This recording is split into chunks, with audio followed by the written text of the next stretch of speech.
The story of where bad kids go. When a guy was around 6 or 7 years old, they lived in Lebanon. At that time, the country was being ravaged by war, and murders were common and frequent. During one particularly vicious period when bombings almost never stopped, the guy would stay at home sitting in front of the television and watching a very strange show.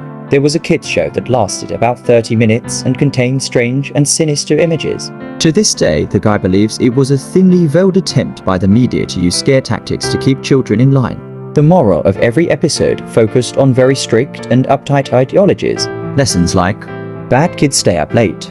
bad kids have their hands under the covers when they sleep. Bad kids steal food from the fridge at night. It was very weird and was also in Arabic. The guy didn't understand much of it, but the images were so graphic and clear that the message came across. The thing that stuck with the guy the most was the closing scene. This scene remained almost the same in every episode. The camera would zoom in on an old, rusted, closed door. As the camera got closer to the door, strange and sometimes agonizing screams became more audible. It was extremely frightening, especially for a children's program. Then, text would appear on screen in Arabic that read, That's where bad kids go. Eventually, both the image and the sound would fade out, and that would mark the end of the episode. About 15 or 16 years later, the guy became a journalistic photographer. That show had stayed in their mind throughout their life, popping up in thoughts from time to time. Eventually, the guy had enough and decided to research it.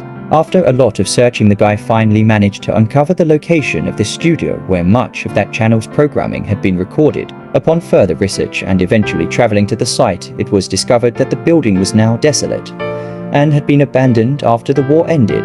The guy entered the building with a camera. The inside was burnt out. Either a fire had broken out naturally, or someone had intentionally set it on fire to destroy all the wooden furniture. After a few hours of cautiously making their way deeper into the studio and taking photographs, the guy found an isolated out-of-the-way room. After breaking through a few old locks and managing to open the heavy door, the guy froze in the doorway for several long minutes. Traces of blood, feces, and tiny bone fragments were scattered across the floor. The room was small, and the entire scene was extremely morbid. What truly frightened the guy the most is what made them turn away and never want to return, was the bolted, caged microphone hanging from the ceiling in the middle of the room. Thanks for watching.